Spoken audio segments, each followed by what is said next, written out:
Assalamualaikum warahmatullahi wabarakatuh. Ketemu lagi dengan saya Selamat Wibowo. Hari ini kita akan mencoba untuk memberikan panduan tentang pemanfaatkan platform belajar dari Kemendikbud.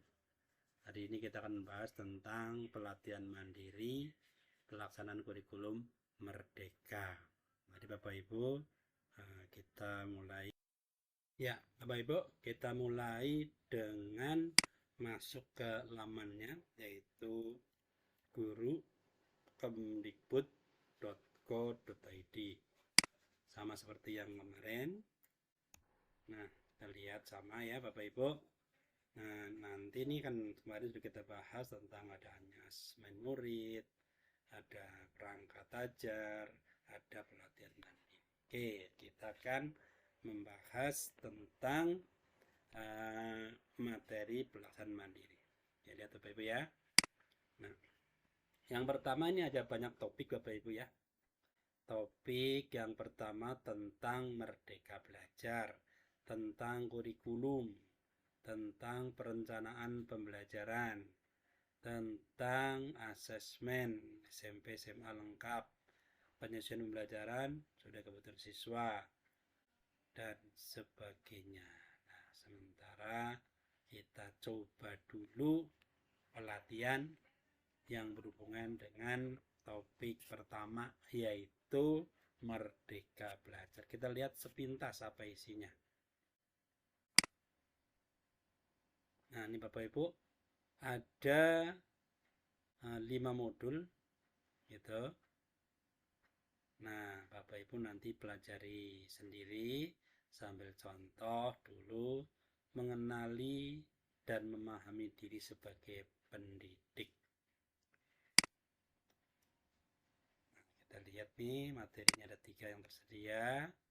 Nah, di sini ada videonya. Nah, tinggal dibuka Bapak Ibu, silahkan pelajari. Ibu dan Bapak Guru, salam dan bahagia. Mengawali perjalanan kita di modul Merdeka Belajar ini, kita akan bersama-sama melakukan refleksi, mengenali diri, untuk lebih memahami peran sebagai pendidik berdasarkan pemikiran Ki Hajar Dewantara. Dahulu, saat memutuskan menjadi guru, apa yang ada dalam pikiran Ibu dan Bapak Guru? Mengapa memutuskan ingin menjadi pendidik? Sedikit-sedikit Bapak ya. Peran saya sebagai guru. Nanti ada latihannya Bapak Ibu. Bapak Ibu tinggal jawab. Ya, latihannya. Oh, kita coba dulu. Latihannya. Sebelum memerdekakan murid dan belajar, berikut yang dapat dilakukan guru. Bapak Ibu meminta murid belajar sendiri, tidak merasa perlu meningkat kompetensi, memaknai, menghayati diri sebagai manusia merdeka untuk terus belajar, mempercayakan murid proses belajar tanpa bimbingan. Nah, kira-kira jawabannya apa Bu?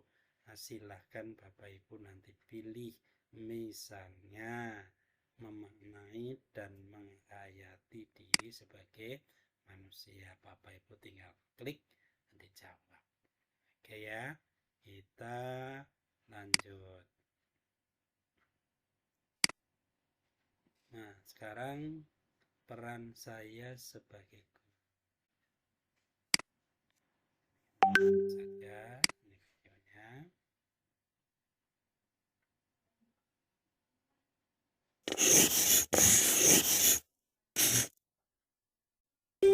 Salam dan bahagia. Apakah karena wajah-wajah murid yang menengadah memandang ke arah kita saat kita menerangkan di depan kelas? Apakah tak sabar ingin menyaksikan kemajuan belajar salah satu murid yang kemarin baru saja kita terangkan sampai berulang kali? Atau sangat ingin menunjukkan bahan ajar yang seru yang sudah kita siapkan pada murid-murid? Semangat Ibu dan Bapak Guru.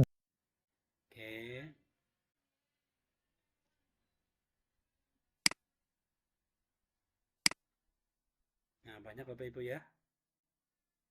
Oke, kita lanjut.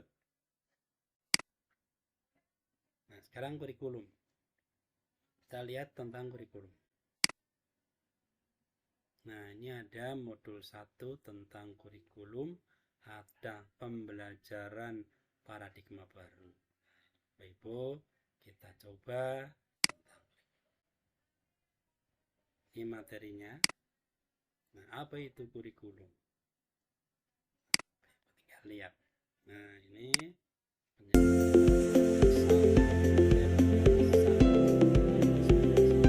Salam dan bahagia Ibu dan Bapak Guru. Selamat datang di modul. Saya belum ajarkan. Pertanyaan-pertanyaannya juga unik, Bu. Rasa ingin tahu mereka tinggi banget. Misal, mereka ingin tahu asal-muasal makanan gudeg, bahannya apa saja, bagaimana cara memasaknya, bahkan sampai gudeg versi kaleng juga mereka tanyakan. Benar, Pak. Ternyata, keadaan sangat mempengaruhi cara belajar murid kita. Kadang, saya juga nggak bisa jawab pertanyaan dari mereka. Jadi, Kita alami pada zaman kita. Nah, sekarang keterampilan dan kompetensi apa yang dibutuhkan murid-murid kita untuk berkontribusi dalam lingkup lokal, nasional, dan global? Bagaimana cara mereka belajar? lain Bapak Ibu. Masih banyak ya yang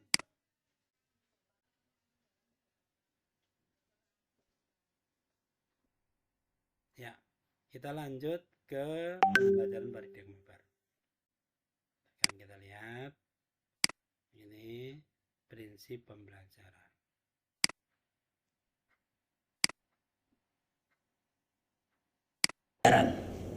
Tujuannya agar kita mampu memahami konsep dan prinsip pembelajaran yang berpihak pada murid.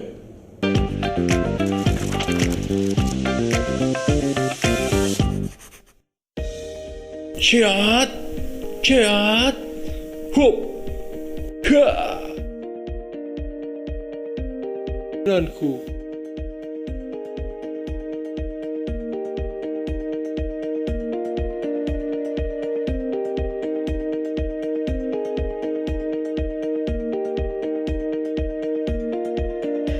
Pembelajaran merupakan implementasi kurikulum di kelas. Sebagai pelaksana kurikulum, guru merancang dan melaksanakan pembelajaran. Oke, kita lanjut sedikit lagi.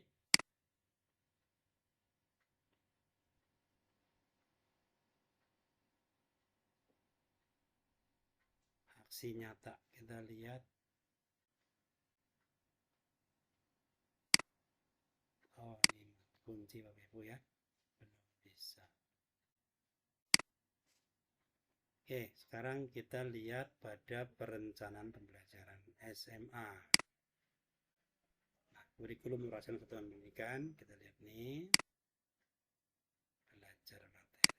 Nah, kita untuk menyusun kurikulum KSOP, KOSP, itu kita akan mereview tentang visi misi sekolah, ada lingkungan belajar. Nah, oke, lihat kita nanti penjelasannya.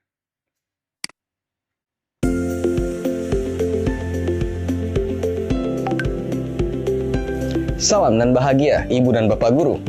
Halo, selamat datang di modul kurikulum operasional sekolah. Pada materi pertama ini, kita akan belajar tentang cara merumuskan visi kurikulum operasional di tingkat satuan pendidikan yang diawali dengan merumuskan visi dan misi.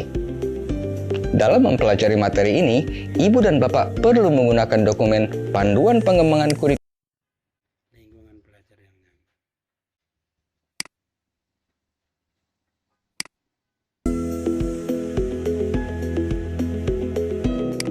yang berkualitas.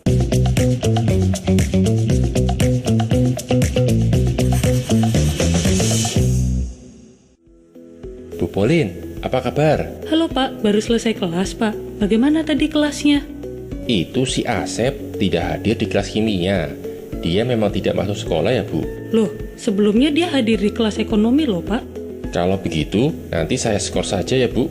Biar jera dan tidak mengulangi. Maaf Pak, apakah tidak sebaiknya kita coba tanyakan dulu ke muridnya, supaya kita tahu alasannya, kenapa ia tidak hadir di kelas kimia? Kenapa langsung diskors? Biasanya kan juga langsung diskors, Bu. Tapi kok saya jadi khawatir itu tidak akan membuat jera ya, Pak? Mungkin saja Asep punya permasalahan yang perlu kita bantu. Untuk menumbuhkan tanggung jawab sesuai dengan visi sekolah, murid kita sangat perlu dibantu, Pak. Oh begitu, Bu. Saya jadi ingat lagi nilai menghormati dan tanggung jawab milik sekolah kita, tetapi kan menumbuh. Oke, silakan dipelajari. Kita lanjutkan merumuskan ATP dan TP. Banyak Bapak Ibu nih, ya.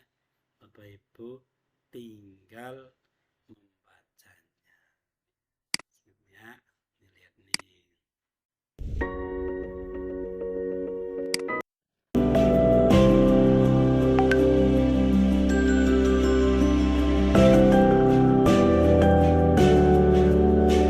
Seperti yang sudah kita pelajari, ATP disusun untuk membantu murid mencapai CP secara bertahap. Saat merumuskan ATP, akan lebih baik jika kita menggunakan pendekatan desain mundur. ATP yang telah disiapkan dan memahami rasional tujuan dan karakteristik mata pelajaran yang diajarkan. Setelah memahami rasional, tujuan, dan karakteristik, Kita akan contoh memberikan contoh ATP. Nih Bapak Ibu ya. Contohnya ATP. Kita lihat filenya.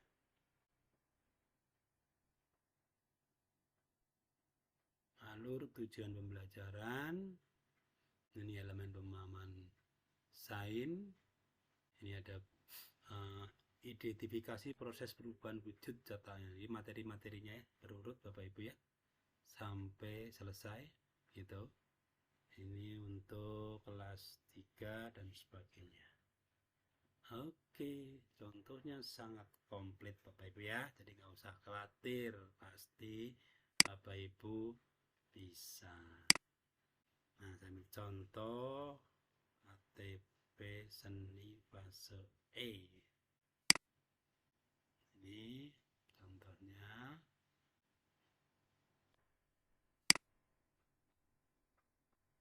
Fase E itu kelas 10 Bapak Ibu ya. Yang pertama pengenalan seni rupa, mengamati dan mendeskripsikan kerja siswa 2 jam, konsep eksplorasi, kreasi. Nah, ini kan mirip dengan analisis KIKD Bapak Ibu ya.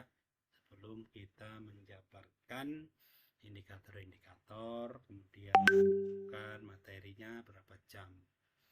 Jadi nggak usah terlalu bingung, karena ini mungkin hanya sedikit perbedaan dan konsep dasarnya atau prinsip dasarnya sama dengan yang Bapak Ibu sudah gunakan, sudah laksanakan. Oke. Nah, ini cara merumuskannya boleh nih Bapak Ibu. Ada contoh. Langkah nih yang bisa dilakukan untuk membantu guru mendesain ATP. Langkah pertama dalam mendesain ATP ini adalah memahami rasional, tujuan, dan karakteristik mata pelajaran. Setiap dokumen CP pasti akan membuat rasional, tujuan, dan karakteristik dari mata pelajaran tersebut. Ada pertanyaan kunci yang dapat membantu di langkah ini. Sekarang, silahkan Ibu dan Bapak Guru membuka dokumen CP masing-masing dan melakukan langkah ini. Langkah selanjutnya adalah menguraikan CP untuk satu fase. Setiap CP akan memuat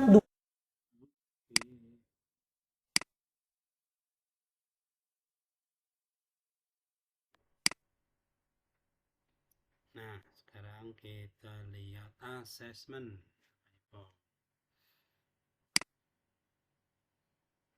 Nah, memahami apa itu asesmen. Ini materinya sudah sangat komplit ya. Yang akan, sedang, dan telah dilaksanakan. Dalam materi ini, kita akan bersama-sama memahami makna asesmen dalam fungsinya yang lebih berpihak kepada murid dan membantu murid mendapatkan pembelajaran yang bermakna, bukan sekedar laporan yang berisi angka dan hasil belajar saja. Nah, sebelum masuk ke materi, mari kita segarkan ingatan kita sejenak.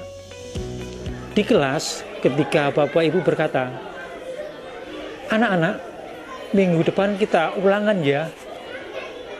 Apa tanggapan kebanyakan murid Bapak Ibu? Apakah hore atau ya? Atau mungkin Bapak Ibu pernah juga mendapati orang tua murid yang ikut cemas ketika Ibu lanjutkan. Nah, ini ada contoh pertanyaan refleksi. Oke, Bapak Ibu, ada refleksi dari pembelajaran. Contohnya, apa yang sudah diketahui murid tentang materi ini? Pengetahuan latar apa yang dimiliki murid berkaitan dengan materi ini. Nah, melihat ke dalam apa yang dipelajari dikuasai murid ketika belajar bersama saya, dan seterusnya. Oke.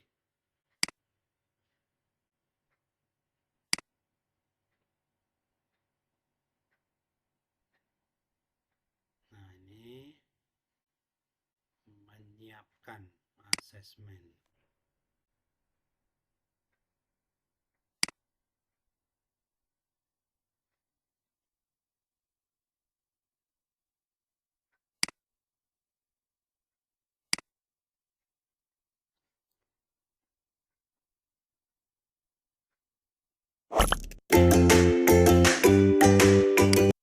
Juga, mereka memiliki kebutuhan, kemampuan, latar belakang, sekedar memberi nilai bagi murid, melainkan juga berupa proses pemerolehan informasi bagi guru.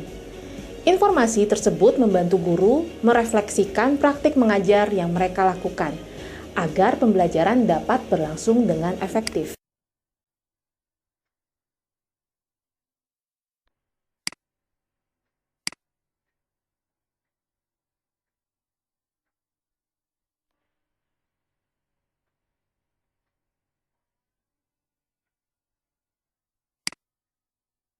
Oke, Bapak Ibu, sudah cukup lengkap Bapak Ibu ya.